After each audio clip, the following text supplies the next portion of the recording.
이어서 경남 소식 전해드립니다. 전국에 인플루엔자 유행주의보가 내려진 가운데 영남권에서도 인플루엔자 환자 수가 유행 기준을 초과했습니다.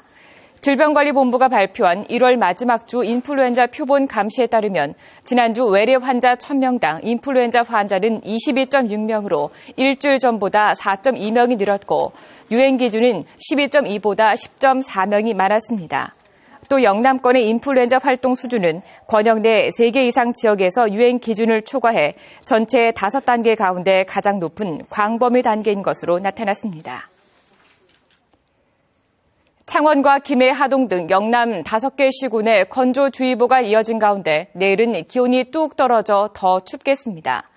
내일 아침 최저기온은 거창이 영하 12도, 진주 영하 10도, 창원과 통영 영하 7도, 낮 최고기온은 창원과 진주, 통영 2도, 거창 0도로 낮부터 점차 풀리겠습니다. 바다의 물결은 남해 동부 모든 해상에서 0.5에서 4m로 높게 일겠습니다. 경남 지역의 사랑의 온도탑 온도가 역대 최고치인 118도를 기록했습니다.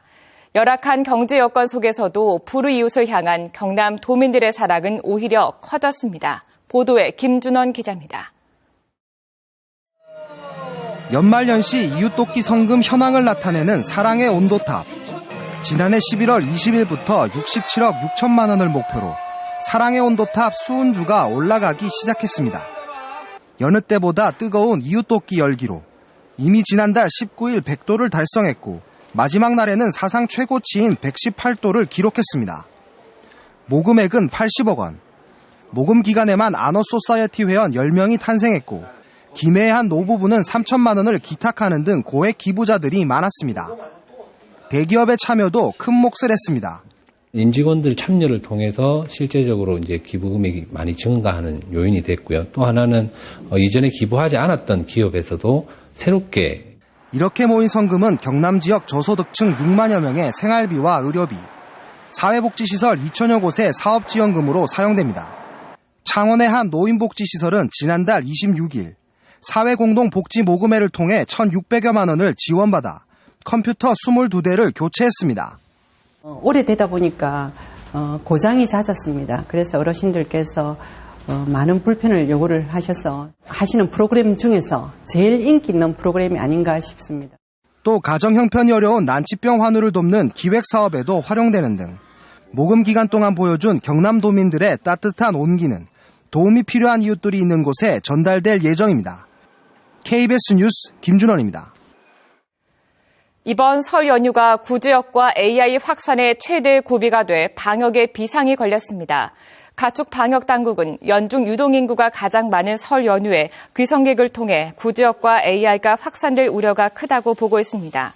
AI 바이러스는 경남을 비롯해 서울과 경기, 충남북 등 전국에서 발견되고 있고 구제역은 경기와 충남북에서 발병했습니다. 농림축산식품부는 설 연휴에 축산농가 방문을 자제하고 차량 소독을 당부했으며 축산농민이 외부로 나가는 역귀성을 권장했습니다. 부산고법 창원재판부 제1형사부는 여성 손님을 살해하고 시신을 유기한 혐의로 기소된 32살 박모 씨에 대한 항소심에서 무기징역형을 선고한 원심을 깨고 징역 42년형을 선고했습니다. 재판부는 돈을 목적으로 계획적, 연쇄적으로 범행을 한 죄가 지극히 무겁다고 밝혔습니다. 박 씨는 지난해 3월 말 호스트바에서 알게 된 종업원 34살 여성을 자신이 몰던 승용차로 유인해 목 졸라 숨지게 하고 체크카드로 395만 원을 훔친 뒤 충북 영동군 마을 폐가에 시신을 버린 혐의 등으로 구속 기소됐습니다. 경남지방경찰청이 경남 지역 7개 경찰서에 여성 청소년 수사팀을 발족했습니다. 여성 청소년 수사팀은 기존 여성 청소년과와 형사팀의 기능을 하나로 통합해 성폭력과 학교폭력, 가정폭력, 아동학대, 실종수사 등 전문화된 수사를 전담합니다. 경남경찰청은 상반기에는 7개에서 하반기에는 모두 23개 경찰서로 전면 확대할 계획입니다. 창원소방본부는 설 연휴 기간 119 신고 접수와 상담 안내 업무 증가 등에 대비한 119 구급 서비스 종합 대책을 마련해 운영한다고 밝혔습니다. 창원소방본부는 설 연휴 구급상황관리센터 운영 체계를 보강하고 병원과 의원 휴진에 대비한 응급의료기관 응급환자 이송과 비상 안내체계 구축으로 대형 사고 대응에 만전을 기하겠다고 설명했습니다. 지난해 시행한 부패 방지 시책 평가에서 경상남도와 창원시, 경상대가 우수한 평가를 받았습니다. 국민권익위원회가 발표한 2014년도 부패 방지 시책 평가 결과 경상남도는 2등급으로 전국 17개 광역시도 중 3위에 올랐습니다. 인구 50만 명 이상 전국 24개 시를 대상으로 한 평가에선 창원시가 9위, 김해시는 22위에 머물렀습니다. 경상대학교는 전국 11개 국공립대학 중 2위, 경남교육청은 17개 교육청 중 13위입니다. 부패 방지 시책 평가는 각 기관별 자율적 노력을 측정하는 제도로 전국 254개 기관을 대상으로 평가했습니다. 개통 1년이 지난 거제와 부산을 잇는 시내버스가 거가대교 통행료 부담 등으로 대당 하루 10만 원의 적자를 보고 있습니다.